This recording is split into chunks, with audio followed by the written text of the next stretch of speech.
Hello, Politics Plus Media 101 listeners. Today we are sitting with Shadi Hamid. Shadi Hamid is probably known already to many of you as a senior fellow at the Brookings Institution. He's also a contributing writer at The Atlantic and a research professor of Islamic studies at Fuller Seminary. Most recently, Shadi is the author of the book, The Problem of Democracy, which asks the question, what do we do when democracy produces bad outcomes? Thanks so much for having me. Your book is really important and salient right now in American life. And I think fundamentally you define terms in a way that is very valuable, right? Most Americans think of democracy as liberal, but there is a difference between what a democratic regime is and the outcomes of that regime. Yeah, so it's understandable that Americans would conflate small L liberalism and small D democracy. The two have gone hand in hand, at least in recent American history. And I think that was the hope that it would continue, that we have the triumphalism of the post-Cold War period, and it seemed like we were moving towards the end of history. In fact, maybe even history ended. And I think that the last 10 years have come as a real shock to a lot of Americans, and we're dealing with the results of that, a disillusionment. Now, my issue is that this idea that democracy, because it's good, will automatically produce good outcomes, it's just unrealistic. It doesn't actually happen that way in real life. And I want Americans and people across the globe to be more realistic when they think about what democracy means to them. And I think this readjustment of expectations is vital because there is a loss of faith in the democratic idea. You know, whether it's in the US, certain parts of Europe, Israel, the Middle East, you name it. So this is a universal problem. And it's only recently that Americans have caught up to these other regions in terms of understanding that we have a problem of democracy as well, because in our case, democracy did produce, at least in my view, a very bad outcome in 2016, and it could very well produce another bad outcome in 2024. So we have to prepare ourselves for that. In essence, I'm trying to decouple democracy and liberalism. There is some overlap, of course, and we can talk about that, but they are not the same concept. And I should also say here that we're not talking about liberalism in the modern American sense of, oh, let's own the libs. We're talking about the classical liberal tradition. Liberalism is about personal autonomy, individual freedoms. It's about focusing on rights, and rights are tied to individuals and not collectives. And the privileging of individuals over the collective is a key part of the liberal idea. Also, the primacy of reason over revelation. Liberalism is not the same as secularism, but it does imply a constrained role for religion.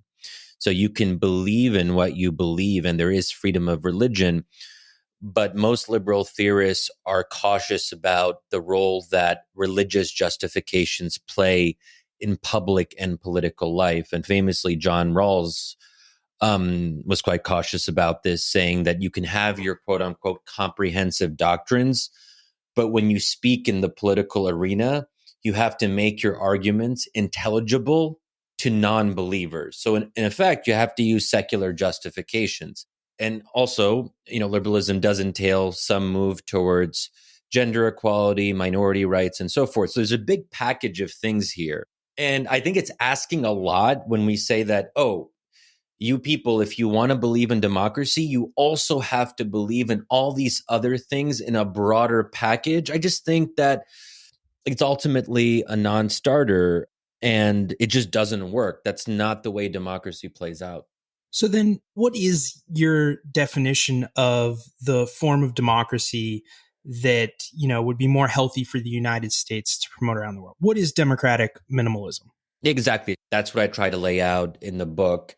As the phrase democratic minimalism suggests, it is about cutting the democratic idea down to size, which might sound uninspiring and not particularly positive. I actually do see it as a positive thing. To know what things are and to focus on the heart of the democratic idea, I think that can be a very positive shift in our own perception. So what do I mean by this? Yeah, do you mean like freedom of press needs to be a fundamental tenet? Free and fair elections. Yeah.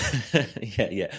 So democracy in this minimalistic sense is about being responsive to the voting public. It's about popular sovereignty. It is about the alternation of power. The alternation of power is absolutely central here. And the alternation of power can only happen through free, fair, and competitive elections. So we're not talking here about facade elections of the kind that we see in Russia. The opposition has to have a realistic shot of winning. Now, I focus very much on the procedures of it. And one way of looking at it is to say that democracy is a way of making choices, and liberalism is one particular choice. So I'm very concerned about separating between means and ends. I don't want to prejudge substantive ends before the voting process plays out. So when people say, well, democracy is great as long as it's constrained by a kind of strict liberal framework, then you're actually prejudging substantive outcomes. You're saying that there is a vision of the good. There is a vision of the end of politics that is required of citizens. And the fact of the matter is that most human beings don't naturally incline towards classical liberalism. And we should know this because classical liberalism is a modern innovation. We've only had it for a couple centuries now.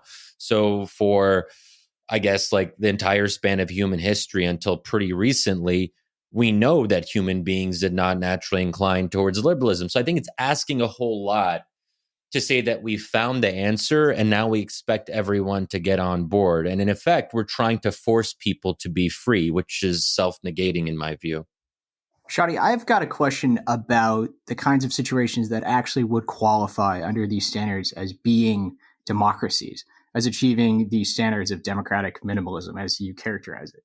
A lot of your work touches on the role of religion in politics, but I'm also thinking about the role of other demographic characteristics. So in the United States, in the period from 1865 until 1965, we had at least de jure universal male adult suffrage. But because of the way the demographics worked and who had a majority and who were in a minority, we didn't have a situation where everyone was really able to enjoy the outcomes that we aspire to in the liberal system. There's other countries around the world today where ethnicity plays a pretty big role in the way politics work. We had an election last week in Nigeria where ethnicity is so salient to the way political coalitions are assembled, and that's resulted in one of the major minorities being excluded from power in every election.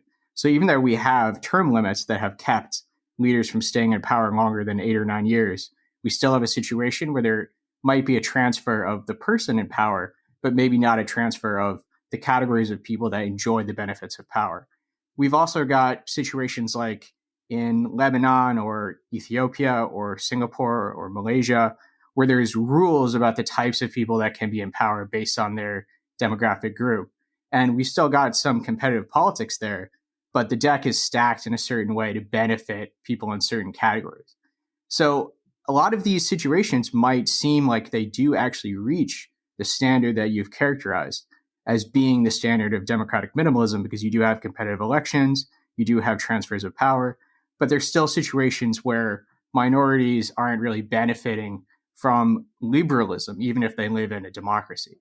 Yeah, but there's no requirement for minorities to benefit from a democracy. I mean, I wish that was the case, but that's not intrinsic to democracy. So, I mean, minorities need to have the right to vote, the right to oppose, the right to criticize the government. And that's why by today's modern standards and political science definitions that we normally use, the US was not a democracy in, 1860 because there was not universal suffrage. So the right to vote is essential. Israel's a very interesting case here because I think Israel is actually perhaps the most successful illiberal democracy in history. And when people say there's no such thing as a successful illiberal democracy, you can point them to Israel. Now, I don't like that. I'm very much outspokenly opposed to the fact that Arabs are second-class citizens in Israel. It's outrageous. And the stuff that the new government is doing is just morally abhorrent. But it's not necessarily undemocratic. Arabs still do have the right to vote. They do have the right to criticize. They do have a political presence, but they are discriminated systematically in different realms of Israeli life. But the right to power is not a guaranteed right for minorities. So it is possible that in some polities, certain minority groups will vote, but they won't be able to share in power. But I mean, the only way to really address that is to have a quota system of some sort or to have some kind of guarantee of shared power. And some countries do actually do that. So I'm not opposed to that. But not every democracy is going to pursue this power sharing model. Will there ever be an elected Muslim president in France? I mean, that's not legally prohibited, but there's a very strong majority sentiment and then a much more weaker minority sentiment. I think Muslims in Western Europe is a good example of this. Are they ever going to be able to share in power equal to their proportion of the population? You described classical liberalism. It sounds like a great outcome that I personally agree with. And then you describe democracy, and using Israel as an example, illiberal democracy. Why shouldn't we prioritize the outcomes then, if we want the outcomes, over the system of government? Well, you could prioritize liberal outcomes, but then you wouldn't necessarily be a small d Democrat. I'm totally fine if people want to say, we're democratic, but only up until a point, and when the two concepts are in tension, we're 100% committed to these liberal outcomes, whatever they might be. That is a legitimate viewpoint. And I think we should be very frank about those kinds of trade-offs. It's just not the view that I share for, any number of reasons. In part because I think procedural democracy is the best way to manage conflict. If you have illiberal people in your society, they need to have some representation, because if they don't, there's going to be a reckoning at some point. And this kind of idea of an artificial liberal consensus, which we've had in across the West up until fairly recently, where center left or center right parties were the ones that dominated, and issues like immigration were taken off the table. They just weren't discussed in polite company, and none of the establishment parties really addressed growing popular grievances around an issue like that because it's just too sensitive. That to me is fundamentally undemocratic. The idea that there are certain realms of life that are taken outside political contestation, it's undemocratic. It's unsustainable for people who don't necessarily prioritize democracy. They're just a practical argument for why this isn't going to last. And it hasn't lasted. And we've seen all the examples to that effect. And it should be up to citizens and voters of a particular country to decide how liberal they want to be. Now, I do want to just emphasize that there is still some overlap in a very basic sense for there to be meaningful political competition between opposing parties. People do have to have the right to express themselves to a significant degree. They have to have the right to form new political parties, to have access to the media to some degree so they can communicate their preferences to voters. Because if voters don't know what your party platform is, how are they going to know to vote for you? There has to be the right to protest. So if you can't gather more than 100 people in a public square, that's not going to be a fair competition. This is where the distinction between means and ends becomes very important. You can't restrict the means of politics. I distinguish between what I call political liberalism and then cultural and religious liberalism, questions around the good life. I don't think that we should be regulating those kinds of existential questions that are ultimately cultural, identity-based, or religious. But do you have to protect the right of people to organize protests? Yes. And then if communists want to protest, if Islamists, Salafis, liberals, Maoists, whatever, they can pursue their own ends as much as we might abhor those ends. but you can't stop them from having a presence in political life. So, Shadi, the idea of a liberal backstop on majoritarian democracy, which you've described, that's present in a lot of the way American law currently works.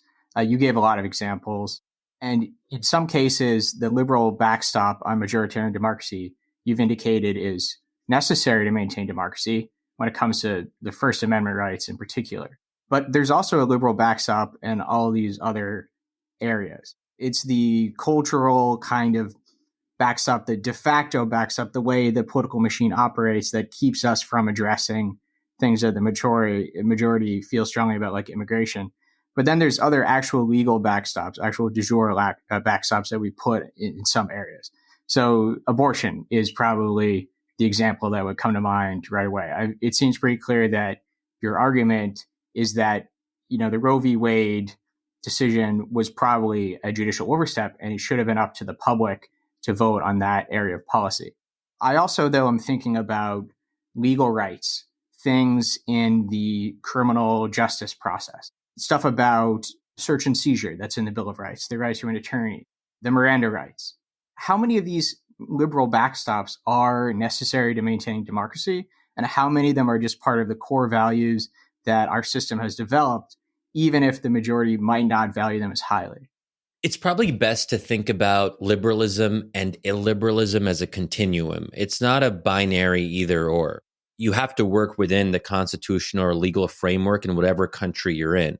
You can try to change the constitutional framework through democratic means. And in almost all of these countries, if you do have a large enough majority, you can reverse the liberal backstops. Now, you oftentimes need a supermajority, but in that basic sense, to the extent that there are liberal backstops, those themselves are a product of the democratic process. So in the US, you can change the constitution, you just need a supermajority, and you need 3/4 of states to ratify in the end. So that is still something that can be surmounted democratically if you had something nearing a consensus that the vast majority of Americans just ended up sharing a particular perspective. Then they could work through the existing democratic process to undo certain liberal protections. So ultimately, this is all decided by an ongoing negotiation of the democratic process and how far majorities want to go. So to me, it's more a question not of, is there a line? It's about where each one of us decides where we feel comfortable drawing the line. I want to be more permissive. So within the existing legal and constitutional framework, let's say right here in America, I want to say that within that, because we do have these protections, we do have these guardrails, and they're constitutionally enshrined, let's not keep on encroaching on, on what majorities can or cannot do, and let's be more permissive. So I think Ron DeSantis and the whole debate around that is a good example, where now people are calling him a fascist and saying that he's everything. He's authoritarian, he's a liberal and a fascist, and they're not really distinguishing between any of these words. If Ron DeSantis becomes president, he can go ahead and try to do like a national level version of what he did in Florida and restrict what can be said or taught in public universities, publicly funded universities, for example. He'll probably run up against constitutional limitations on various things, but he should have the right to try to do things which we would consider to be deeply illiberal. And I just can't see like a real justification for saying that any candidate or GOP member who is illiberal is also a fascist. It's just lazy, but the bigger implication is that we might end up saying that the better part of an entire political party, and that matters because we live in a two-party system. If you're going to say that the GOP as a whole structurally is beyond the pale and basically has to be destroyed, defeated, or marginalized, then essentially you're calling for one-party rule. You aren't actually acting in accordance with the democratic spirit. So I got in a debate with a member of Congress, Tim Huelskamp, who I worked for. This was when Trump brought up the Muslim ban. And as you know, Shadi, the tenets of the Tea Party is we're constitution first, we're limited government, we are privacy for our own citizens. The congressman and I got in a debate in front of the whole office about whether or not he should support Trump's Muslim ban. Obviously, I'm like, you can't support this. Is crazy. So we got into the debate and we got to the point where I asked him if the government was to enforce this by sending police and military door to door, going in people's houses and pulling out people in violation of this, Muslim ban, this racist, xenophobic thing, would you support this?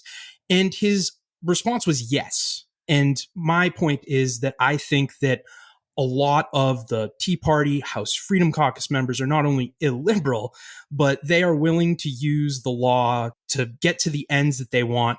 And in a lot of these cases, the ends that they want are violent and subjugating minorities. So would that not be your definition of fascism, or is fascism something else? Are there a minority of Republicans or Trump supporters who could fit into various scholarly definitions of fascism? Of course. But I think that you could probably find that in any society. There's also a difference between attitudes and behavior. So people can say they support crazy things. So the fact that a majority of Republicans, somewhat remarkably, believed or say they believed that the election was stolen in 2020 and that there was this, fraud conspiracy and Trump was the rightful winner, the big lie, which is a big lie. The question is, do they really believe it? Because I would posit, and Musa Al-Gharbi, a sociologist at Columbia, wrote a really good piece in The Guardian kind of questioning the mainstream interpretation of these polls. And one of the arguments he made was that if people really believed that the election was stolen, we would have expected some kind of effect of mass political violence or mass political unrest. Because if we're talking about whatever it was, 2/3 of the Republican Party, which would be, more than 50 million people, that's a big, massive people upon which to draw. And it became the case for Republicans that if you want to, say fuck the system and signal your anti-establishment credentials, one way of doing that was to question the 2020 election. But I am very much reassured by the fact that, a microscopic minority of Trump voters actually decided to act on their beliefs. They stayed in the realm of dream politics, and that's for the best. Now we have to obviously keep an eye out to see if, one day dream politics can become real politics, but so far that has not been the case. So I'm just very reticent about this, about like casting a big chunk of an entire party as beyond the pale, because if they are beyond the pale, I don't really see how we can live in a pluralistic society if we as Democrats and left-leaning folks see 50 million to 74 million Americans as being irredeemably bad and people who in effect need to be suppressed.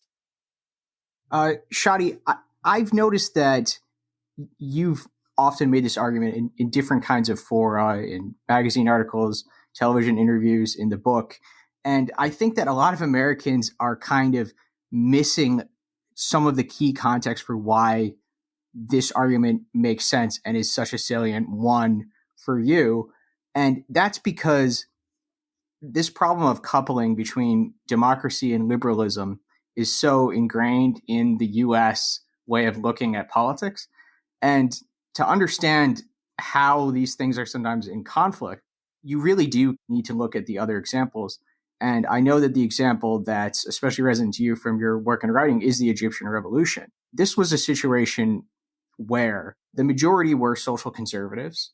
And one of the major explanations for why the military stepped in and prevented the majority rule from really consolidating its power in the system was the idea that the majority was going to put in an outcome that was illiberal, socially illiberal, that there was a danger from having a religious population deciding public policy.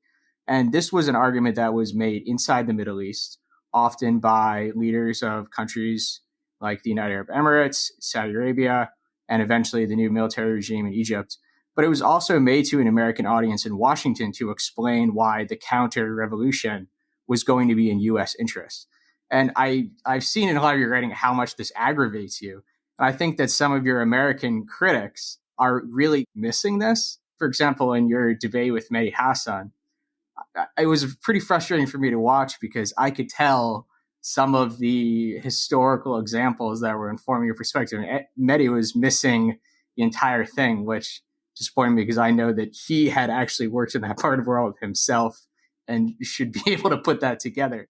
The idea is really that in a lot of cases, social liberalism is used as an explanation for blocking majority rule. And that's something that you're like attuned to being a risk in the United States.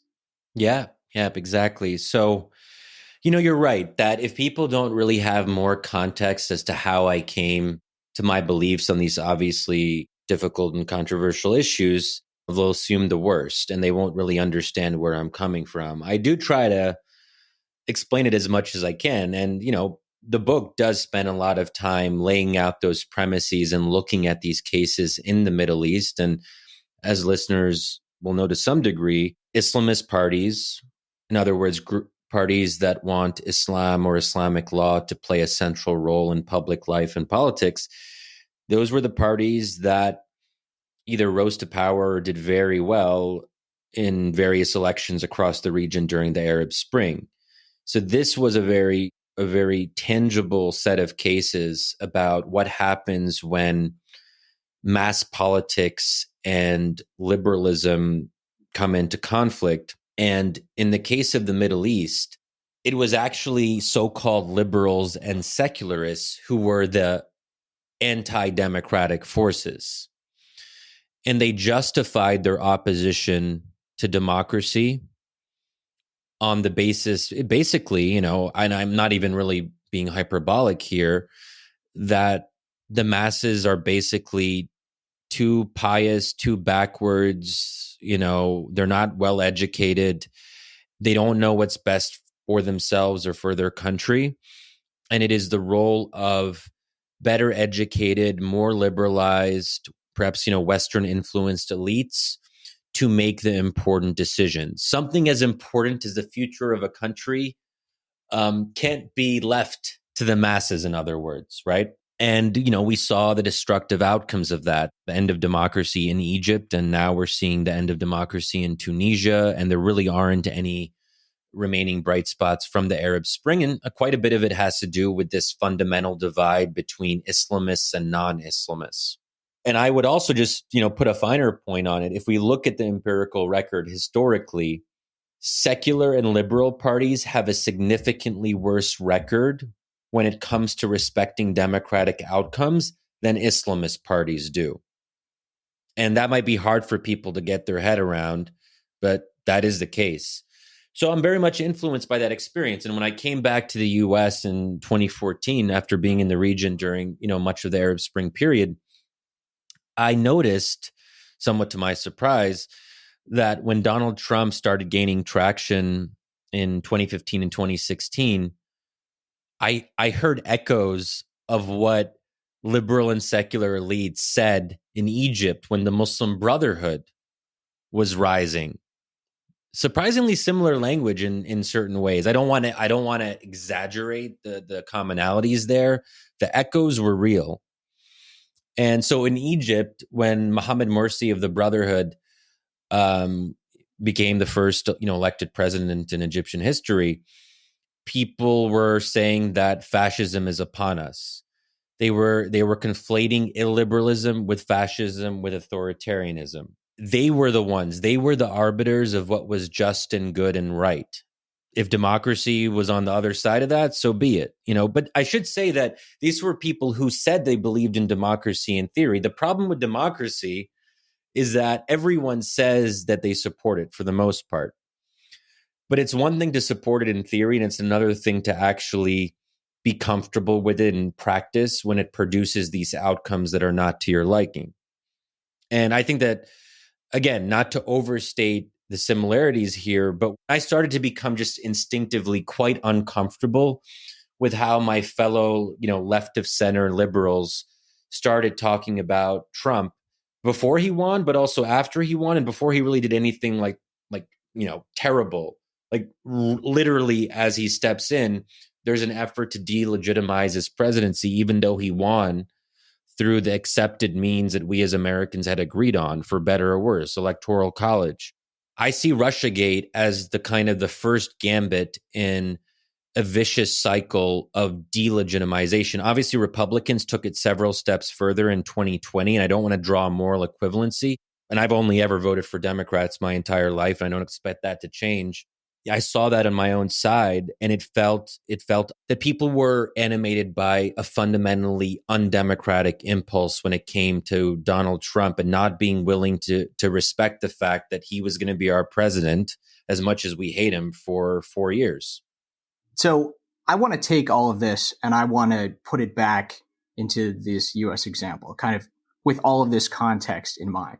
So we've acknowledged and we've described how social liberals can sometimes argue about the threats from social conservatives, and sometimes even in the terms of democracy, but their explanation of those threats is pretextual. And what they're really concerned about is the policy outcome.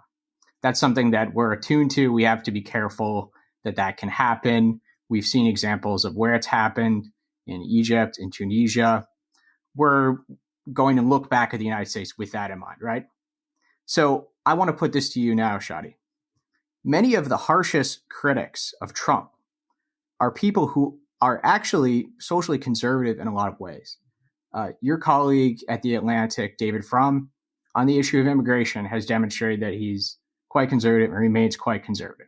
David French, the Christian evangelical writer, very socially conservative on a lot of the major cultural touch points, abortion, and so on. We had a guest in our program recently who fits in that description too, Matt Cain Lewis of Daily Beast.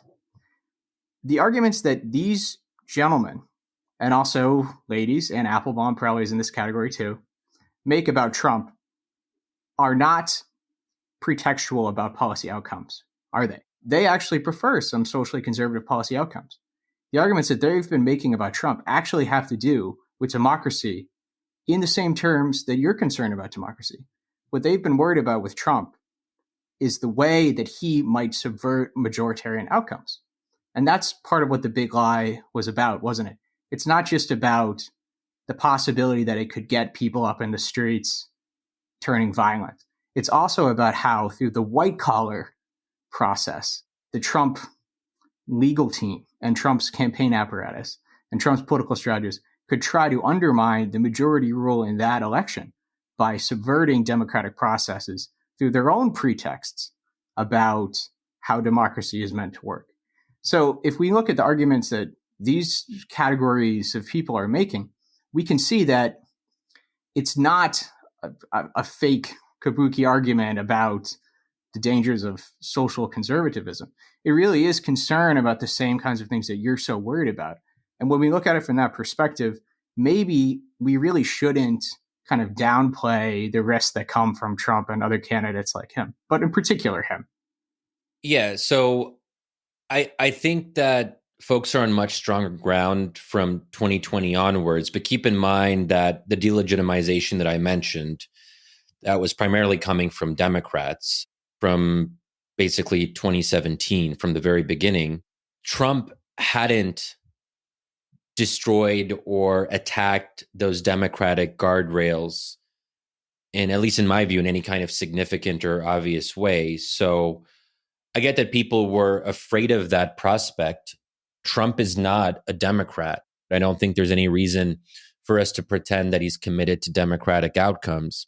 And some of the people you mentioned, I'm friendly with, and Matt Lewis is someone who I've talked to quite a bit about these issues. And so never Trump conservatives are a different category. They have their own priorities, which are really important to them. And that's fine. I'm more concerned with my own side, because that to me is a much bigger portion of the population. As much as we might like them, never Trump conservatives are a pretty small sliver of the overall US population. They don't necessarily have a lot of political influence or impact. The people who do have political influence or impact are progressives, people who are socially liberal, people who see liberal outcomes as the fundamental rubric.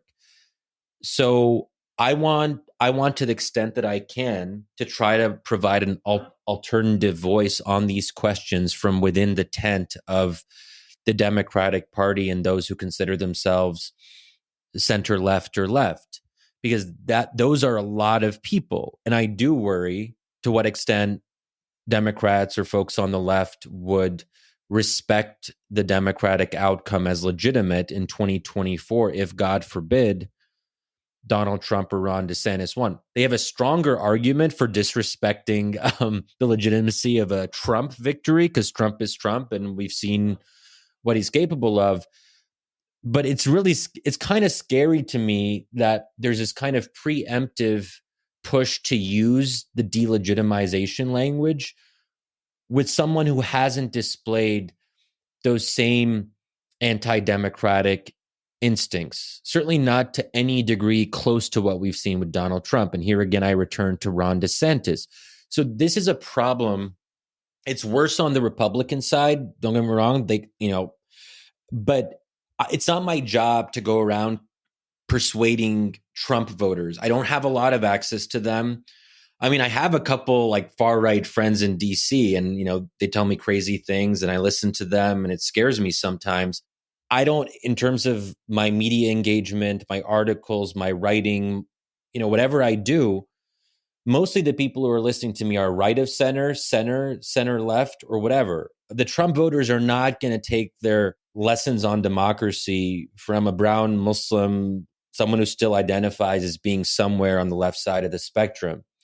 So I would like for every American to just anyone who works in this space as a writer or an activist or whatever, you focus on your own side. Saying that Trump is evil or bad or horrendous, we all already know that. And it's not clear to me what the endless spate of articles that repeat the same argument are actually going to do. It's also not interesting. It's not creative. It's not original. I just have a different focus in that respect. And I see my project as being different. Maybe, we need people making all of these different arguments. I have chosen to focus on a different set of arguments that I consider to be more of a priority. Well, those articles do bring clicks, which brings revenue for the outlet, but they do get a little bit trite and boring. But I wanted to dig into what's the difference between delegitimizing and criticism, harsh criticism of a potential candidate. Yeah, harsh criticism is great. I don't see any limit to appropriate or acceptable criticism. The only line that I'm concerned with is casting your opponents, including mainstream representatives of the other party, as threats to everything we hold dear, as fundamentally uncommitted to democracy. And this is not a fringe position. This was the crux of Biden's pre-midterm speech, where he said, I'll paraphrase, and this is, I think, a fair paraphrase of it, democracy is on the ballot and there's only one choice. I can't get behind that. I just can't get behind that. You're essentially, it's basically political blackmail. You're saying to people that even if they think that the Democratic Party sucks on wokeness, on like all of their like crime issues on the local or state level, you're basically saying, even if you disagree with the Democratic Party on all of these policy issues, forget about it. Our republic is at stake. Democracy is on the ballot. You have to vote for only one party. I understand your criticism of that talking point. Democracy is on the ballot. There's only one choice. I mean, that doesn't seem to make sense. What if the same sentiment was expressed this way instead? This is your first election, your first chance to vote since the attack on the Capitol and the effort to subvert majoritarian rule. This is the first chance that you have to demonstrate as a voter what you think about the values of democracy in that context. I think what you said seems pretty reasonable to me, right? I should also say, just for the benefit of listeners, there's another premise that has been unstated through a lot of this conversation. Liberals and the left in some general sense is so dominant in American cultural and cultural life and in media and in all major institutions, really. All major institutions that are not explicitly conservative lean left, as Richard Hanania wrote in that, a very important, I think, a really interesting essay on his Substack, where why do all institutions lean liberal? There's something to this. And because I see liberals as being dominant in such a powerful and pervasive way, I think the responsibility is on us to be magnanimous in victory. We won the culture war. I'm not saying we unilaterally disarm, but we got to allow conservatives to have some voice. I think an example of this is universities or I don't know, the New York Times. I mean, whatever it might be, there isn't any room for actual, and I should say Trump supporting. Let's say that you're because if you're a never Trumper, then of course you're great because then you're part of, in some way, the elite consensus, right?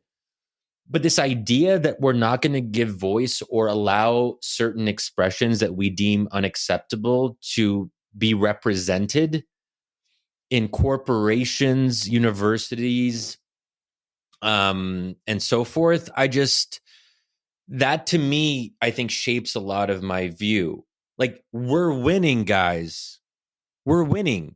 And we have to allow for some pluralism at the elite level of institutions and also on the state level. So even the fact that we're basically saying to Republicans, you can't even reflect your conservative preferences on the state level, even if you have a large majority on an issue like abortion or on issues like gender identity and public schooling.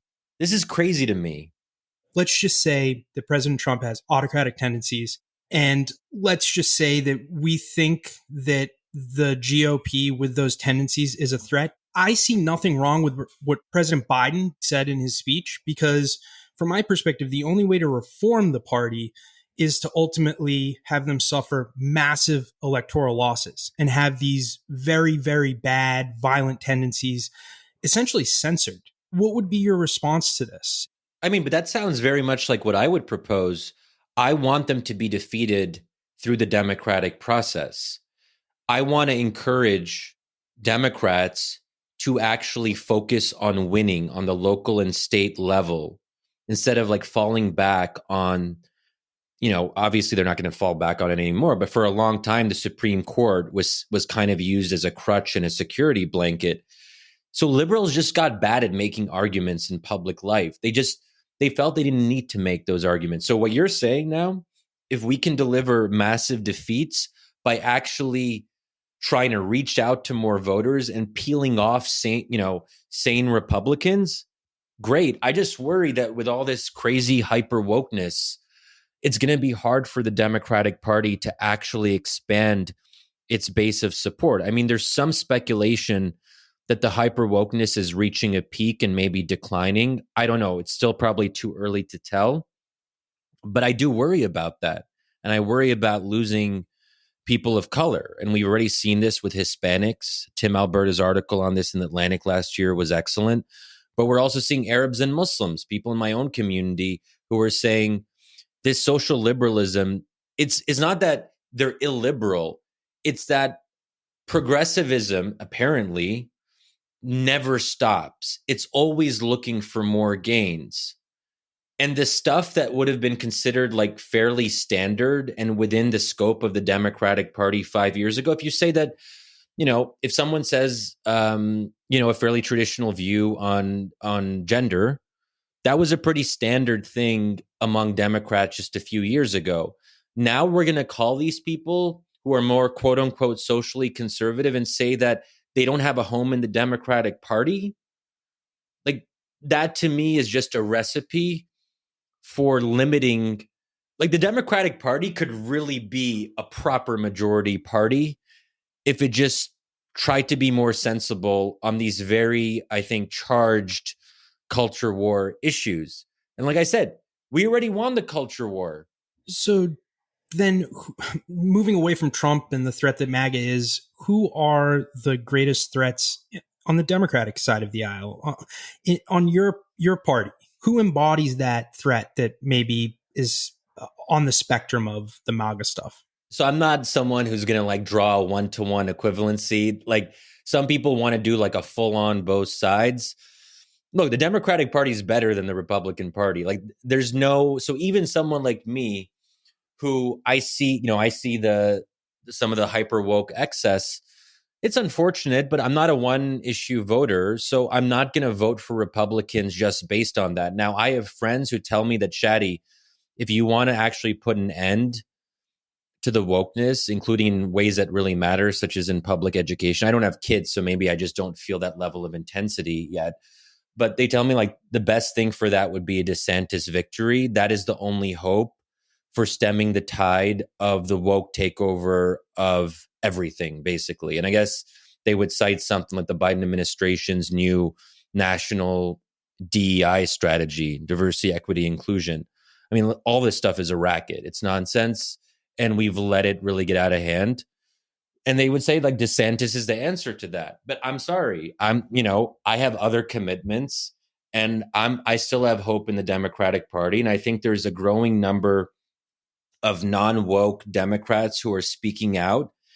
And I think that we have a chance to take our party back because we are actually the ones who are closer to the normie Democrats. If you actually look at polling on the median normie Democratic voter, they're basically like Dave Chappelle. Like that is kind of the median Democratic voters.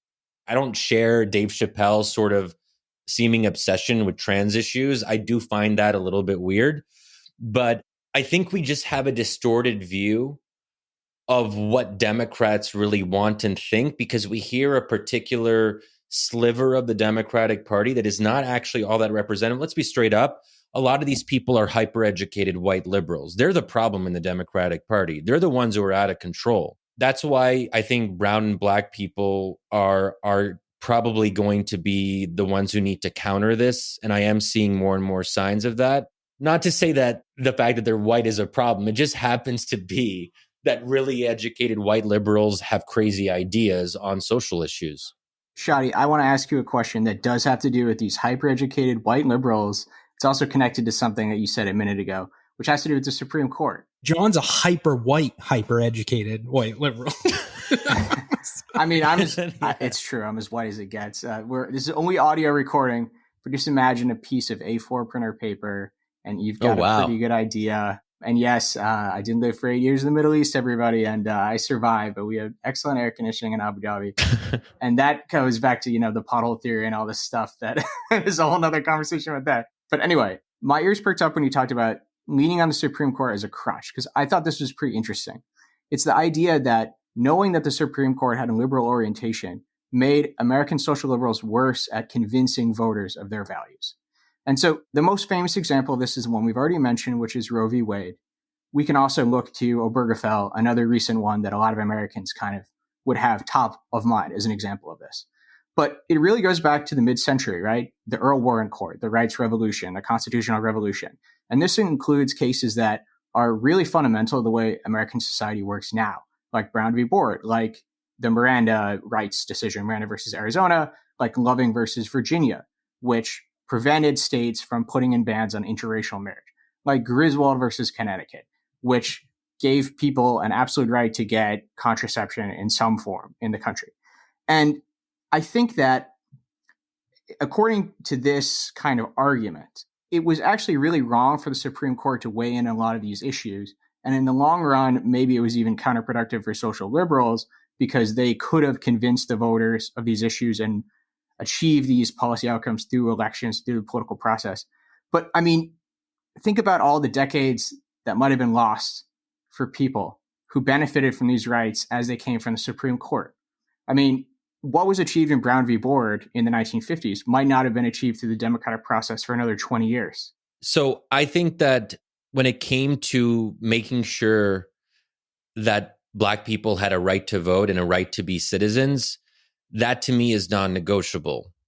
So I don't have any issue with Supreme Court decisions that took us further in that direction, because that to me is a fundamental, it's so foundational to how a democracy operates. If you don't actually take the input of, 10 to 15% of your citizens, And then, of course, women are, if we want to just speak more broadly, that's a lot of people who were not allowed basic rights. Abortion is just fundamentally not about that. That's about different substantive visions of the good life, of what it means to be a human being and what it means to live according to one's theological convictions. You're right, John, that there can be a delay. And you raised an interesting question that even if it would have happened anyway, something equivalent, Roe v. Wade, but through democracy, it probably would have taken some time. I'm not really thinking about Roe v. Wade in this question really almost at all. Brown v. Board, Loving versus Virginia, these cases were not about the right to vote. They were about other aspects of social life, marriage, education, and how that fits into democratic minimalism. We kind of touched on that throughout the conversation, but these are aspects of life in the country that's not really a link to kind of the fundamentals of the electoral process in that same way. But they would also perhaps qualify for that liberal backstop that we've been talking about, wouldn't they? So can you just tell me what specific examples you think kind of illustrate this tension? Loving versus Virginia. Let's take that as an example. I mean, that's something that in the democratic process in many states, they put in bans on interracial marriages. In Virginia, they had a ban on interracial marriage that would have lasted for another stretch of time if the Supreme Court hadn't intervened. So I include that in the foundational, in the foundational realm. Again, that's where I would make a separation. I consider those things to be non-negotiable because they are about basic rights that are and were enshrined in the Constitution. And I don't want to keep on coming back to Roe v. Wade, but I cite that because oftentimes Roe v. Wade is cited in the same breath as Brown v. Board or Loving, and I just don't think they're comparable. So I agree with you on these earlier cases. I just don't think that premise should be extended to legitimate differences around what it means to be a human person. And that's something that religions, like all three of the major monotheistic faiths, do have concerns about when life begins at conception and when that actually is. And Islam is more forgiving on that abortion is generally permissible in the first trimester. It just seems to me that certain things should be up for grabs in the kind of realm of political contestation because there are legitimate views. Now you could say, well, Shadi, you're sort of saying that what you decide is legitimate is where you draw the line. But yeah, sure. In the end, like I'm a person and I have my views and I have an idea of where the line is, right? And I think that my line is it's worth considering. And I hope that other people can, at least consider it. I might not be able to convince them. So be it. I do think there are fundamental differences here in terms of how we look at these different categories. Okay, so Loving Virginia, it's okay in your book based on your criteria. And obviously, we think your criteria is interesting. So that's why we had you on the show. And we hope that everybody goes out, buys the book, The Problem of Democracy. I'm assuming then that Obergefell falls into that same category where, because it's a human right, a marriage, that would be permissible despite maybe it taking a few more decades if it wasn't decided by the courts. Is that accurate? Or what would have been permissible? Obergefell, the Supreme Court case that... Yeah, of course. Yeah. But what are you saying? Are you saying that within your criteria of cases that you defend, right? You defend Brown versus Board of Education, Loving. I see. Defend Roe. I would not defend Obergefell on the same grounds. What's the difference between the Loving, right, which is about marriage, it's about interracial marriage and redefining the legal definition of it, versus Obergefell, which is same-sex marriage and just redefining the legal definition of marriage? Because same-sex marriage, there is not a consensus over it, including among the three monotheistic faiths. I mean, this is very recent. Until 2009, Obama did not support same-sex marriage. It was more recent than that. It was 2012. Oh, wow. Okay. Well, there you go. I guess Biden was a little bit earlier and he tried to persuade Obama, but Obama took some more time. So look, I don't have an issue with Obergefell in the sense that I almost never talk about it as something that I have an issue with. I'm pro-gay marriage, and we don't have to go into why that is. Some people take issue that, someone who is a believing Muslim would be comfortable with a with a decision like this. Anyway, I guess what I'm trying to understand is you keep going back to religious text. And basically what you're saying is, as if it's a question between the three religious texts in monotheistic religions, then maybe the Supreme Court shouldn't weigh in. People should have to suffer and wait a few decades until the legislative process. I didn't say that people should have to suffer. Well, that's the net result of, if we're not going to protect these cases because of some parameters, that folks will ultimately suffer until the legislative process works itself out, which maybe it never would. Maybe we'd still be going through it with Obergefell. So what is the criteria based on? Okay, but I just want to say there are large classes of the American population that suffer as a result of every legislative policy decision. We could extend that to the lack of, universal health care, and the fact that we don't have that properly. Or before there was Obamacare, there were many efforts to pass universal health care that failed. So people did have to suffer until that was changed under the Obama administration.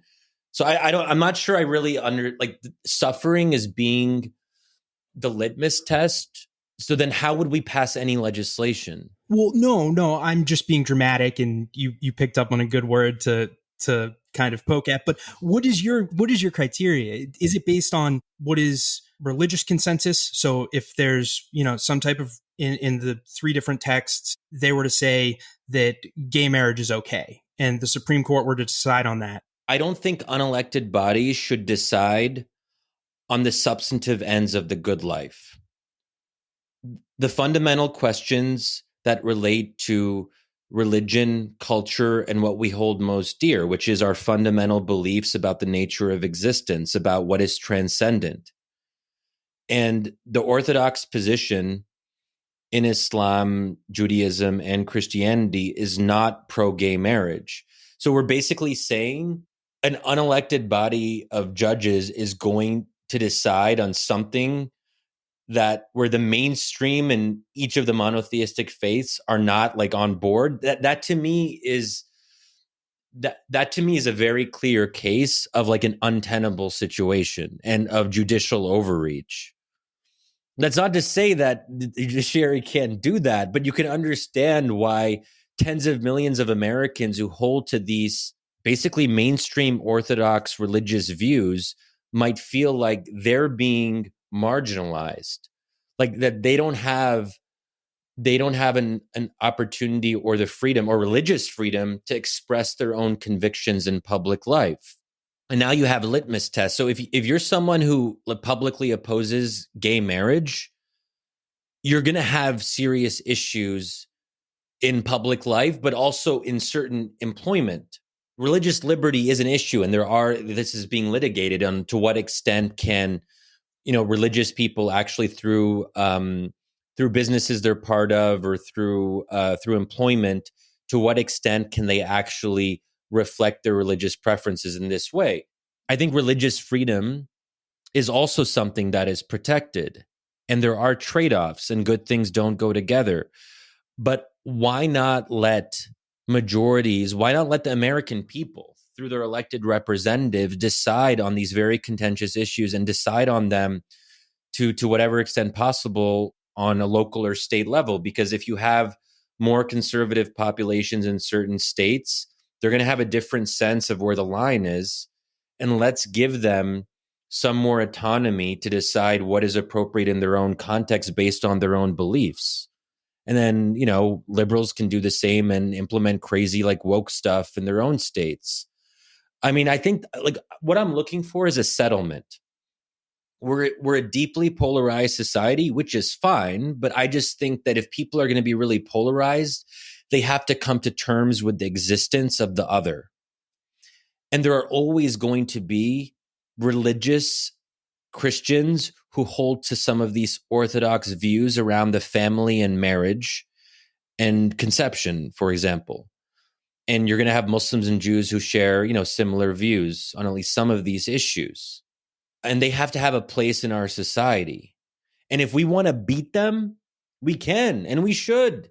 But let's do it through the electoral processes. Then we can say, well, look, this is what Americans want. So if you guys keep on losing, don't complain about being a cultural minority that is endlessly under attack because, you could maybe do a better job of persuading more people to share your opinion. But let's not use the coercive apparatus of the state or use litmus tests in employment or use the university structure in America to basically weed out conservatives so they don't even have a chance to apply for positions.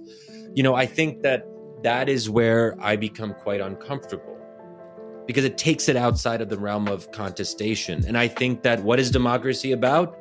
It's about people disagreeing in the public arena and being able to live their convictions fully.